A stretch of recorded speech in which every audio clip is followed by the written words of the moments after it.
난세에 영웅이 탄생한다, 그런 말이 있습니다. 그런데 이를 깨트린 인물이 한 사람 있는데요. 그 사람이 누구냐? 아, 나폴레옹입니다. 1789년 프랑스 혁명이 일어났죠. 그로부터 11년 뒤에 이 나폴레옹이 프랑스의 황제가 됩니다. 그런데 이 나폴레옹은 원래 지중해 코르시카 섬 출신입니다. 원래 이 코르시카라고 하는 섬은 지금도 그 이탈리아 바로 앞에 있죠. 이탈리아령이었습니다.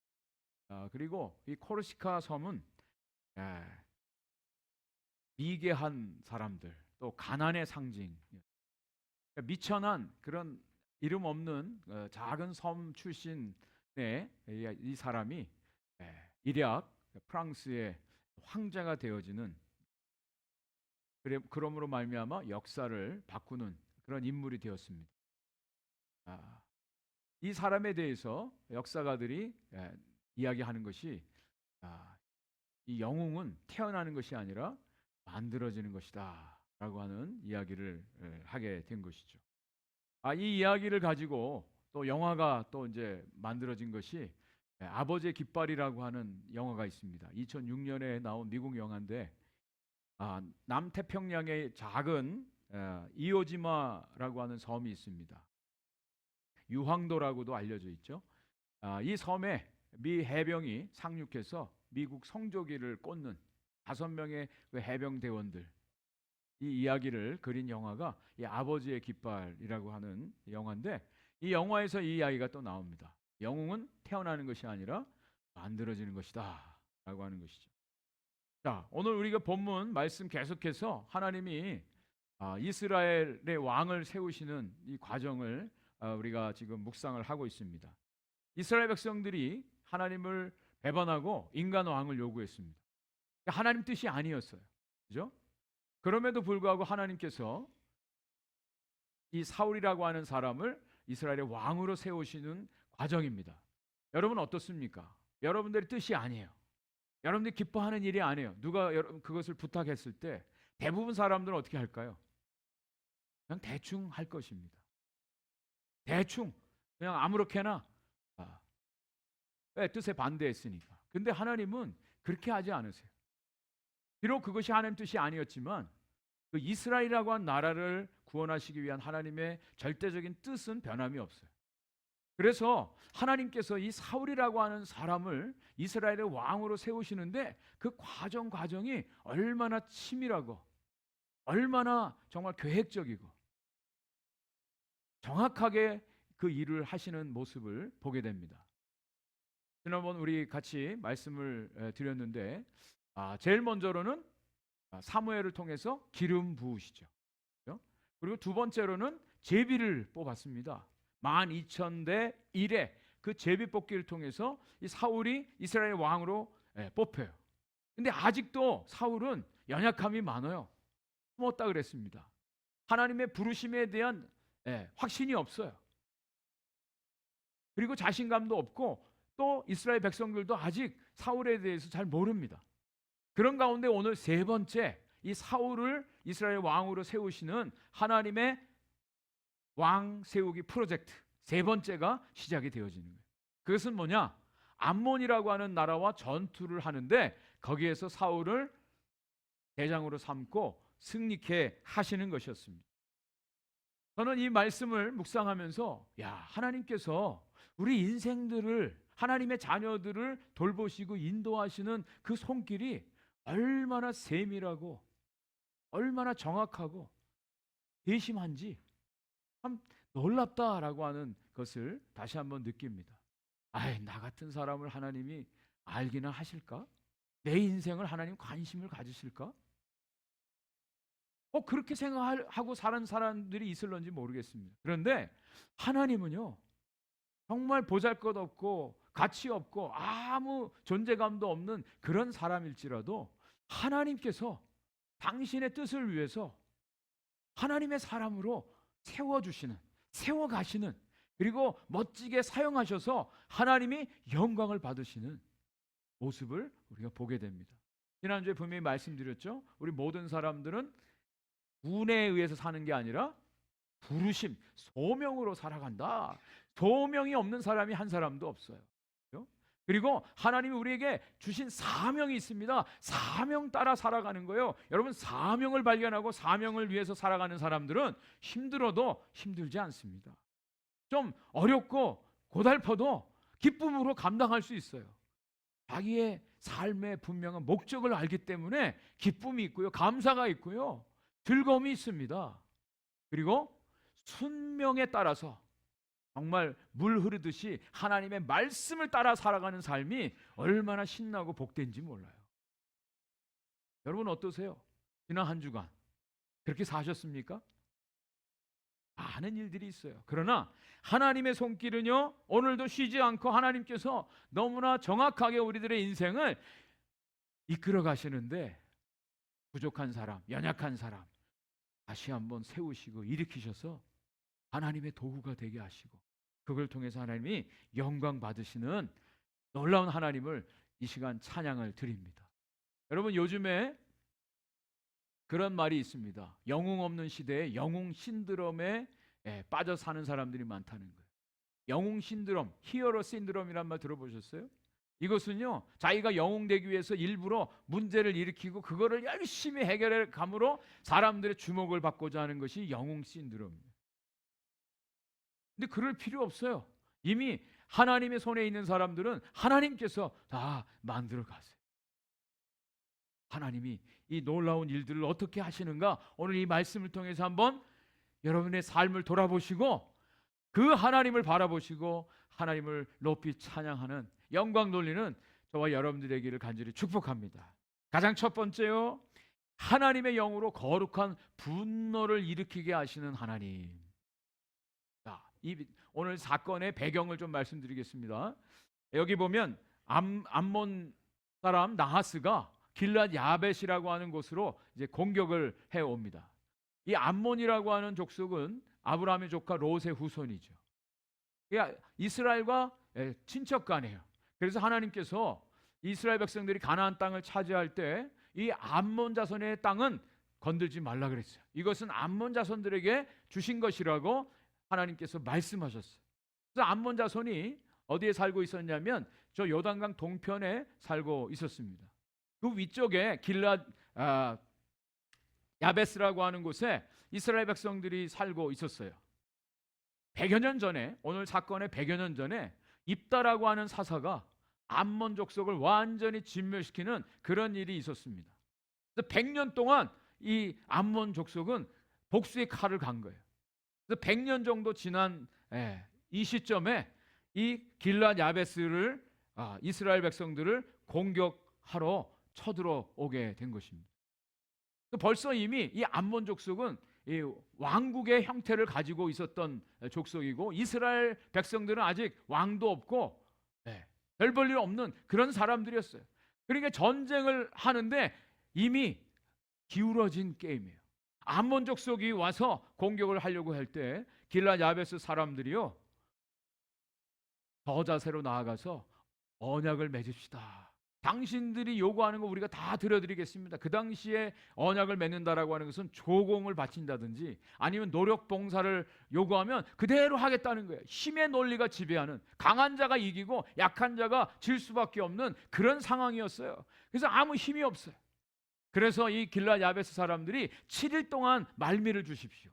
7일 동안 우리 안에 우리를 구원할 자가 없으면 우리가 화평의 언약을 맺고 우리가 당신들에게 조공을 드리겠습니다. 종이 되겠습니다. 이렇게 이야기를 한 거예요. 그런데 정말 문제는 길랏 야베스 이 이스라엘 백성들 가운데 구원할 자가 없는 거예요. 여러분, 이 시대 바로 이전에 사사 시대가 있었습니다. 많은 주위에 있는 나라들이 이스라엘 공격할 때마다 하나님이 구원자를 세우셨어요. 그 구원자가 바로 사사죠. 그런데 아무리 찾아봐도 구원할 사람이 없는 거예요. 하나님이 구원할 사람을 내세우지 않으시고 이제는 끝났다. 우리는 이제 저 암몬 사람들의 종이 될 수밖에 없다. 그런 상황이었습니다. 그래서 이 길랏 야베스 사람들이 어떻게 했다고요? 크게 울었다 그랬어요. 울 수밖에 없는 상황이에요. 울 수밖에 없는 상황. 첫 번째로는 이 암몬족 족속에 대한 두려움 때문에 울었어요. 어떻게 할 수가 없어. 이제는 꼼짝없이 당할 수밖에 없는 그런 상황. 그리고 두 번째로는 자기들을 구원할 구원자가 없는 것으로 인해서 이제 서글퍼서 우는 거였어요. 울게 되었다는 거 하는 것입니다.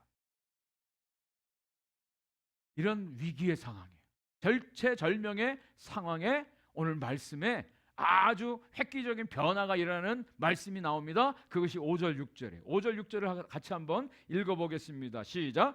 마침 사울이 밭에서 소를 몰고 오다가 이르되 백성이 무슨 일로 오느냐 하니 그들이 야베스 사람의 말을 전하니라. 사울이 이 말을 들을 때에 하나님의 영에게 크게 감동되매 그의 노가 크게 일어나. 여기 마침 예? just then, 마침. 여러분, 하나님의 역사는요, 이 마침, 이 마침의 찬스를 여러분 잘 보셔야 돼요. 하나님이 일하시는 때가 있어요. 전에는 안 들렸는데 하나님이 들려주시는 때가 있어요. 전에는 안 보였는데 하나님이 보여주시는 때가 있다니까요. 하나님이 역사하시는 방법이에요. 이래요. 하나님의 때를 여러분들이 잘 보셔야 돼요. 놓치면 안 돼요. 사울이 밭에 소 끌고 가서 밭일 하다가 돌아오는 길이었어요. 여러분, 이미 기름도 부음을 받았어요. 제비 뽑힘을 받았습니다. 그런데 아직까지 사울은 자기가 왕이 되었다라고 하는, 왕으로 뽑혔다는 그런 생각이 없습니다. 자신도 없어요. 그저 소시민적인 일상생활을 하고 있는 거예요. 소 몰고 가서 밭일하고 돌아오는데 전령들의 이야기가 들린 거예요. 야벳 사람들이 운다고. 그랬을 때 사울이 선택할 수 있는 선택지는 몇 가지일까요? 네. 그냥 1번 같이 운다. 네. 같이 운다. 두 번째, 들었지만 못 들은 척 한다. 세 번째, 집에 가서 문 꼭꼭 걸어 잠그고 숨어 있다. 그럴 수도 있잖아요. 그죠? 그런데 여기에 누가 개입을 하십니까? 하나님의 영이 개입을 하십니다. 보통 그냥 일반적인 사울이었으면, 보통 때 일반인으로서 사울이었으면 그냥 함께 울든지 지나가든지 그냥 그렇게 했는데 하나님이 거기에 개입하셨다. 하나님이 개입하셨다는 거예요. 하나님의 영이 크게 감동해서 그의 분이 일어났다라고 오늘 성경에 말씀을 하고 있습니다. 하나님의 강력한 영이 그를 사로잡아서 그의 마음속에 의분이 일어나게 되었다. 여러분, 하나님이 일하실 때는요, 그냥 우리의 생각과 우리의 지식과 우리 경험으로 일하게 하지 않으세요. 하나님이 반드시 개입하세요. 하나님의 영에 임하심이 있어요. 깨달음이 있어요. 그리고 우리의 마음을 각성시키세요. 그리고 그것에 자기 자신을 온전히 던지게 하신다는 거예요. 하나님의 일이 그래요. 그런데 이것은요, 그냥 사울 자신의 그냥 개인적인 감정에 의한 분노가 아니었다는 거예요. 이것은 엄밀하게 말하면 하나님의 분노였어요. 하나님의 분노였어요. 여러분, 저와 여러분들의 삶 속에 제일 어렵고 우리를 무너뜨리고 잘못된 길로 가게 하는 것이 뭔지 아세요? 이성이 아니에요. 우리의 감정입니다.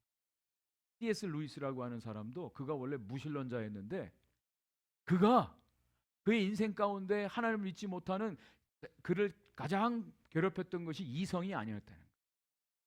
자기의 감정이었다는 거예요.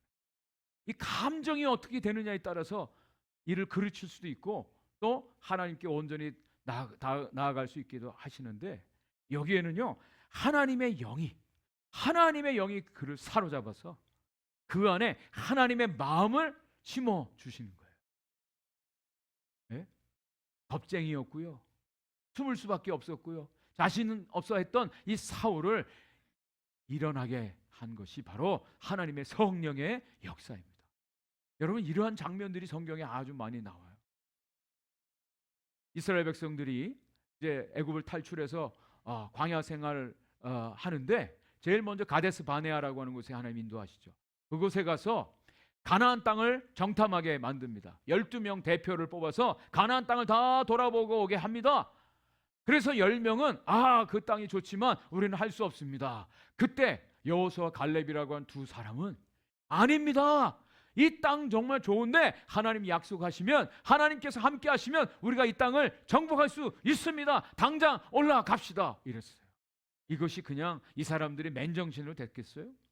12명 중에 10사람은 이미 그 땅을 부정적으로 평가했는데 이 여호수아와 갈렙만큼은 하나님이 주신 마음으로, 하나님께서 그들의 마음에 하나님의 영을 부어주셔서 하나님이 보시는 것을 보게 하신 거예요. 이것이 거룩한 분노라고 하는 거죠. 의분이죠, 의분.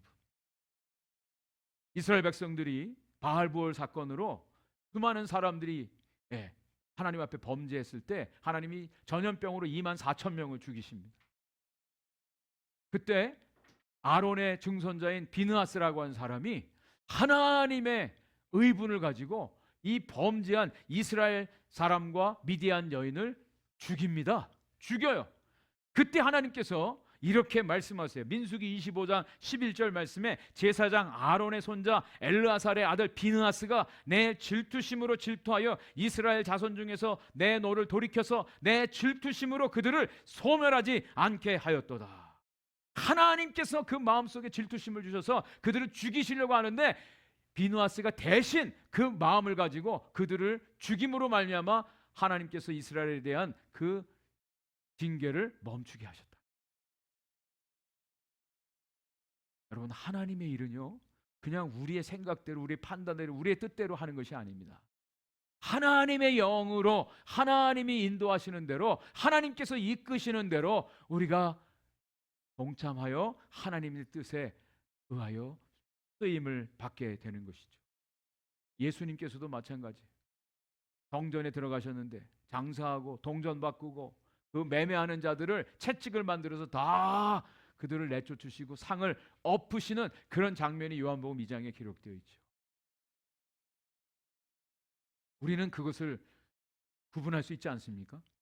이건 내 감정에 의한 화인지 아니면 하나님께서 주시는 이 하나님의 거룩한 분노인지, 그거는 우리가 알 수가 있지 않아요. 근데 정말 하나님의 일은요 하나님께서 주시는 하나님의 영의 감동으로 우리 마음 가운데 그 마음의 소원을 주시고 그 일에 동참하도록 하나님께서 이끌어 주신다는 거예요. 그것을 확인할 수 있는 말씀이 고린도전서 2장 10절에 나옵니다.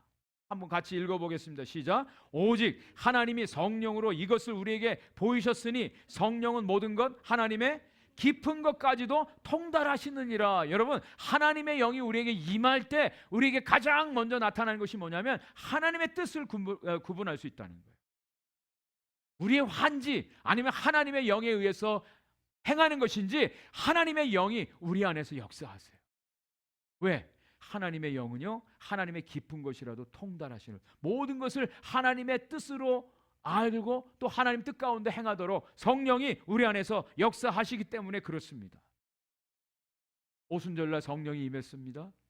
수많은 사람들이 저 성령 받고 방언하는 그 사람들을 가리켜서 막 손가락질하고 조롱하고 위협을 가했습니다. 그때 베드로가 일어나서 담대하게 하나님의 말씀을 선포하죠.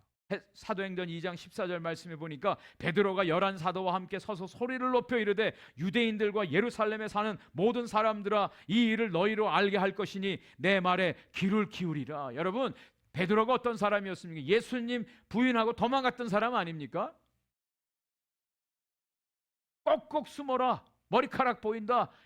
예수님 십자가에 돌아가시자 도망가서 꼭꼭 숨었던 그런 사람 아니었습니까? 그런데 하나님의 성령이 임하니까 그 수많은 사람들 앞에서 예수가, 너희들이 십자가에 못 박아 죽인 예수가 그리스도다, 너희들의 유일한 구원자라고 담대히 선포했습니다. 성령이 임하니까 담대하게 하나님 말씀을 선포하게, 수많은 사람들이 회개하고 세례를 받고 그날 돌이켜 주님의 사람이 된 사람이 3,000명이나 되지 않았습니까?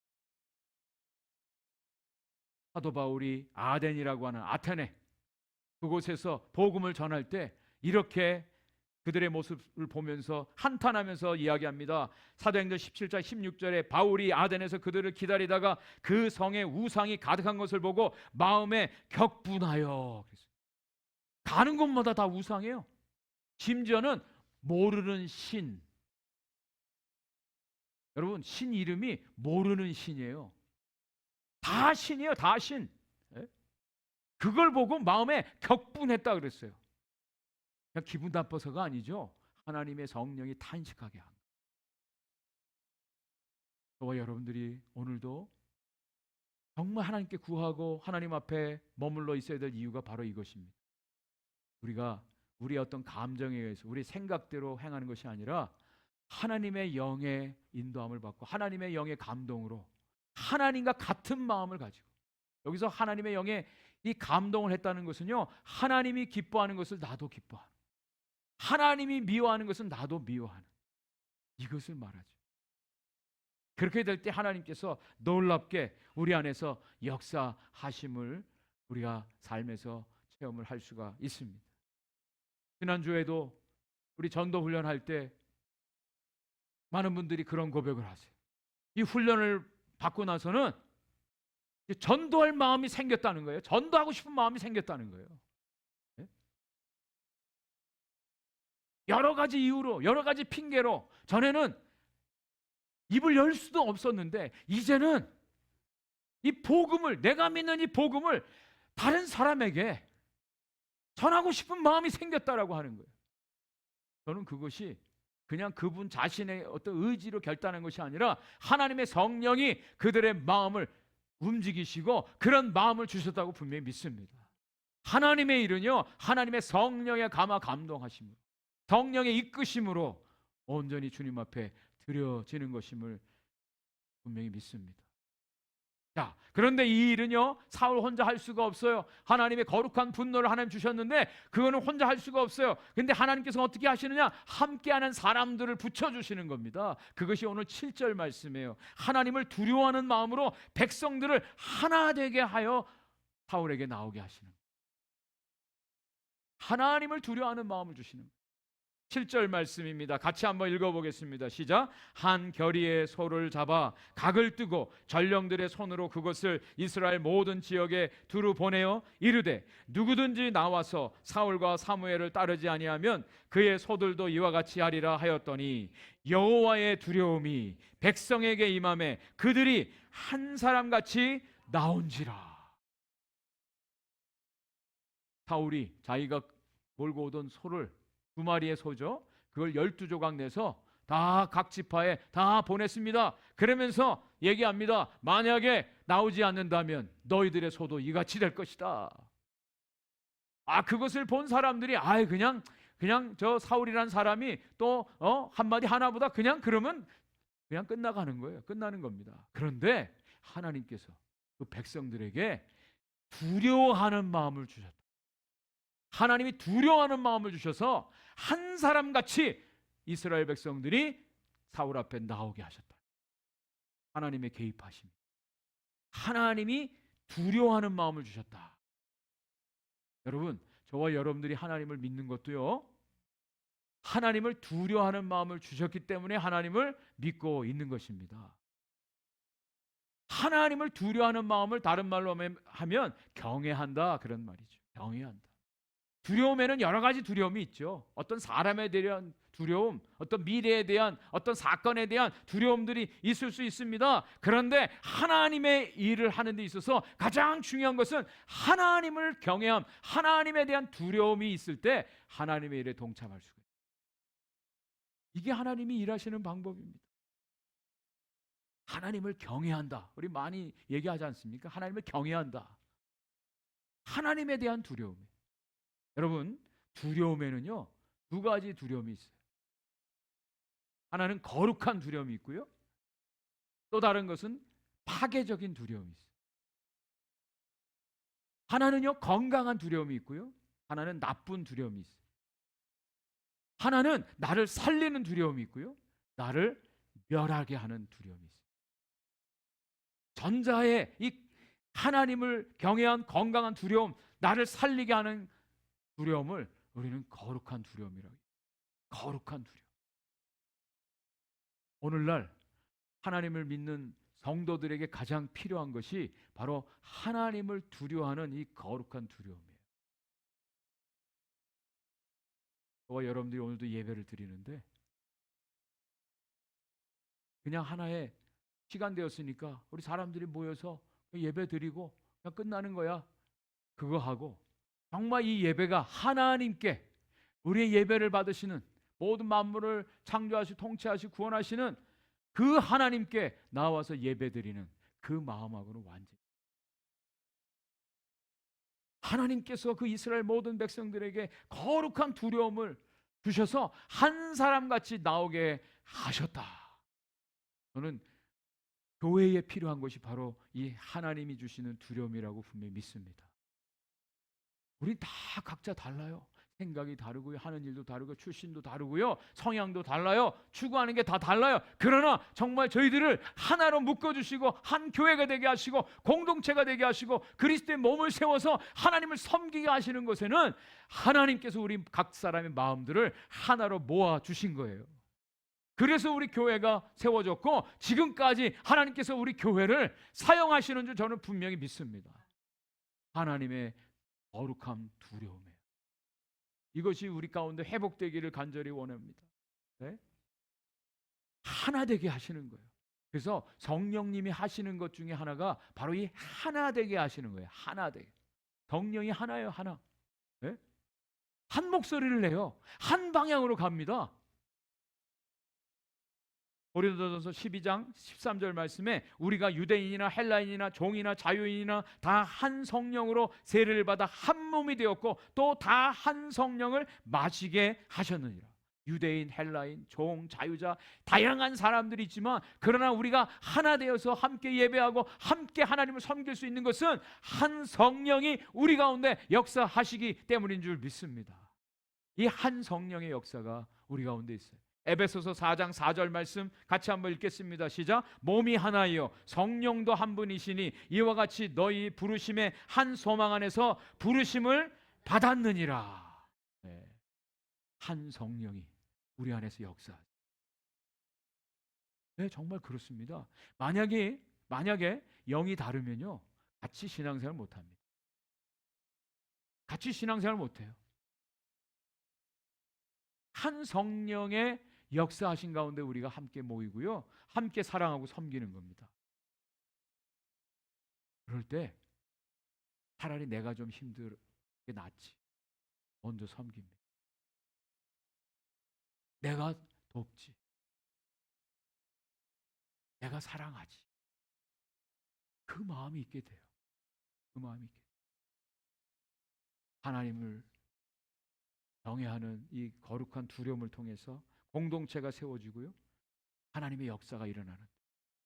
전에도 한번 말씀드린 기억이 있는데요, 오늘 저희들이 살고 있는 이 현대 사회는 팬덤 사회입니다.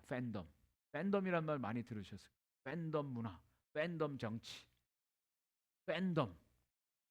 어떤 특정한 스타를 만들어 놓고 그 팬심으로 그걸 따르게 해요. 어떤 사람이 주인공이 되게 해요. 근데 여기 오늘 말씀 보세요. 이스라엘 백성들이 다 그렇게 하나님을 두려워하는 마음으로 모였지만 어떤 사울로 모여지지는 않아요. 사울도 하나의 도구예요. 하나님의 역사하신 가운데 나타나는데 이것이야말로 성령의 역사입니다. 영적인 부흥이 일어날 때 어떤 사람을 스타로 만들지 않습니다. 세상의 어떤 팬덤에 의해서 사람을 세우고 사람을 드러나게 하지 않아요. 하나님이 하나 되어서 역사하게 하세요. 그것이 성령의 역사입니다. 작년에 에즈베리 대학에서 이런 성령의 영적인 부흥운동이 일어났잖아요. 어떤 특정한 사람이 일으켰다, 특정한 사람을 칭찬하고 세우지 않습니다. 하나님이 역사하시는 겁니다. 여러분 조심하셔야 돼요. 오늘날 교회들도요, 어떤 목사를 스타로 만들고 어떤 사람을 스타로 만들 때 무너지기 쉽습니다. 이걸 조심해. 하나님이 역사하시는 곳에는 각자 다르지만 한 성령께서 한 마음 되게 하시고 하나로 모아지고 한 방향으로 나아가게. 이것이 하나님이 역사하시는 모습입니다. 자, 오늘 이제 마지막 세 번째 결론입니다. 그렇게 해서 어떻게 됐습니까? 이들이 몰려왔습니다.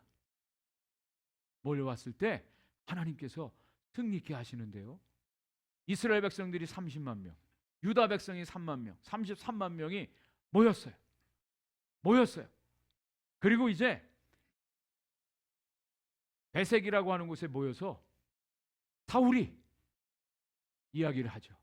내일 공기가 더워질 때, 오늘날 말하면 정오 12시, 내일 너희들이 저 암몬 사람들 다 물리치고 승리할 것이다. 네, 선언을 합니다. 어디서 나온 용기인지 정말 하나님 주신 용기예요. 그죠? 그랬을 때 이 길앗 야벳 사람들이 또 암몬 사람들 향해서 아주 큰 소리를 칩니다. 야, 내일 우리랑 한번 붙자. 그러는 거예요. 네? 내일 한번 전쟁을 한번 벌이자. 너희들이 다 이제 도망갈 것이다. 어디서부터 이렇게 용기가 나왔는지 그들이 호기롭게 큰 소리를 쳤습니다. 아직 전쟁 전입니다. 아직 전쟁 전이에요. 사기가 충천해졌어요. 근데 정말 전쟁이 벌어지게 되는 모습이 11절에 나오죠. 11절을 같이 한번 읽어보겠습니다. 11절 시작. 이튿날 사울이 백성을 3대로 나누고 새벽에 적진 한가운데로 들어가서 날이 더울 때까지 암몬 사람들을 치매 남은 자가 다 흩어져서 둘도 함께한 자가 없었더라. 네.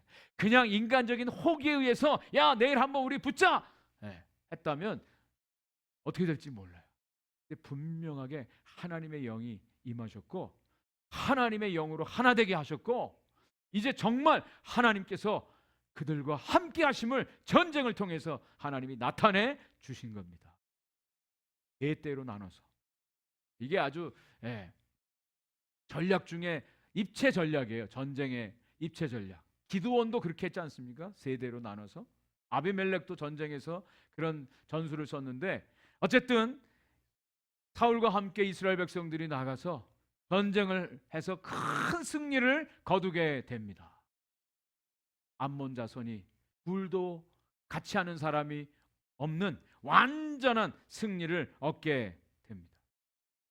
누가 하셨을까요? 여러분 우리 스토리를 지금 잘 알고 있지 않습니까? 사울은 별 볼 일 없는 사람이에요. 자신감도 없었던 사람이에요. 아직 왕에 대한 확신도 또 따르는 사람도 없었어요. 그런데 하나님께서 사울에게 거룩한 분노를 주시고 또 이스라엘 백성들에게 거룩한 두려움을 주시고 이스라엘 백성들 전쟁에 나갔을 때 하나님의 거룩한 능력으로 함께 하심으로 그들이 승리를 하게 된 것입니다. 하나님의 거룩한 분노, 하나님의 거룩한 두려움, 하나님의 거룩한 능력, 이것이 이스라엘을 구원하는 사울이 했다고요? 아니잖아요. 이스라엘 백성들이 무기가 좋고 그들이 전력이 강해서도 아니잖아요. 하나님이 하셨죠. 하나님이 일하시는 모습을 여기서 보게 됩니다. 우리 가운데 이런 하나님의 성령의 감동하심이 있기를 간절히 원합니다. 우리의 생각과 우리 경험대로가 아니라 하나님의 성령의 감화감동하심으로 하나님이 보시는 것을 우리도 보게 하시고 하나님이 행하고자 하는 하나님의 뜻을 우리도 알게 하셔서 그 뜻 가운데 우리의 마음이 일어날 수 있기를 간절히 일어나야 돼요. 우리 마음 가운데 일어나야 돼요. 그래야 주님의 일을 감당할 수 있어요. 또 하나님을 두려워하는 마음으로 이 일에 동참하는 또 하나됨의 역사가 이루어지기를 간절히 원합니다. 그리고 하나님 위로부터 주시는 능력으로 무장하여 주님 앞에 쓰임받는 우리 모두가 되기를 간절히 원합니다. 오늘 주보에 칼럼을 제가 썼는데요. 30년 전 1994년 10월 21일 오전 7시 40분 한국의 성수대교가 무너졌어요. 신문에 한국이 무너졌다, 겨울이 부끄럽다, 이런 기사의 제목이 나왔어요. 32명이 죽었어요. 그 희생자 중에 이승영이라고 하는 당시 20살 꽃다운 서울교대 국어교육과 3학년에 재학 중인 이 자매가 거기에 버스 타고 교생 시스하다가 그냥 버스가 추락하는 바람에 죽었어요. 바로 11개월 전에 그의 아버지도 군인이었는데 세상을 떠났어요. 그 어머니는요, 1년 사이에 남편 잃고 딸도 잃은 거예요. 얼마나 절망스러운 상황입니까? 근데 그냥 절망하고 있지 않았어요. 다행스러운 것은, 정말 주님 안에서 다행스러운 것은 이분들이 하나님을 잘 섬기는 믿음의 사람들이에요. 여러분, 믿음의 사람도 이런 어이없는, 어처구니 없는 그런 사고도 당할 수 있어요. 그죠? 그때 이후가 정말 믿음이 있느냐 없느냐를 볼 수 있는 거죠. 이 어머니가 딸의 유품을 정리하는데 평생에 이루고 싶은 소원 14가지를 쓴 것을 보게 되었어요. 그래서 그때부터 이분이 그 딸의 소원을 다 하나하나 실천해 나가는 거예요. 딸은 이미 죽었어요. 이 세상 사람이 아니에요. 그렇지만 믿음으로 고백하고 믿음으로 소원한 그 14가지 이것을 위해서 남동생하고 이 어머니가 그 일을 행한 거예요. 보상금 받은 것 2억 5천만 원을 교회에다 다 헌금을 해서 승영 장학회를 만들었어요. 그 장학금을 통해서 30년 동안 200여 명의 학생들이 공부를 하게 되었답니다. 이동 도서관을 지정해서 만들고요. 그리고 입양을 하기를 원했는데 그것은 동생이, 자기 아이들이 둘이 있는데 2명을 더 입양해서 그것도 이루고요. 그리고 단기 선교 가는 것도 어머니가 70이 넘은 어머니가 지금도 단기 선교사로 사역을 하고 있답니다. 그래서 이 승령이라고 하는 이 자매는 사고로 세상을 떠났어요. 그렇지만 그가 하나님 앞에 기도하고 소원한 것들은 지금까지 다 이루어졌다. 그 동생이 그런 얘기합니다. 이 꿈은 우리가 이룬 게 아니라 위에 있는 사람들을 통해서 하나님이 이루신 것입니다. 하나님이 이루어 가신 겁니다. 세상엔 두 종류 사람이 있습니다. 세상을 감당 못하는 사람들이 있고요, 세상이 감당 못하는 사람들. 세상을 감당 못해서 좌절하고 절망하고 인생 포기하는 사람들이 있는가 하면 세상이 감당 못하는 사람들이 있습니다. 하나님의 성령에 감화 감동하심으로, 하나님을 믿는 믿음으로, 하나님의 능력으로 주님 앞에 온전히 헌신하는 저와 여러분들이 사울과 같은 그런 사람도 하나님 사용하십니다. 우리의 삶이 하나님 앞에 드려짐으로 하나님 멋지게 사용하시고 하나님이 영광 받으시는 복된 인생들이 되시기를 주의 이름으로 간절히 축원을 드립니다.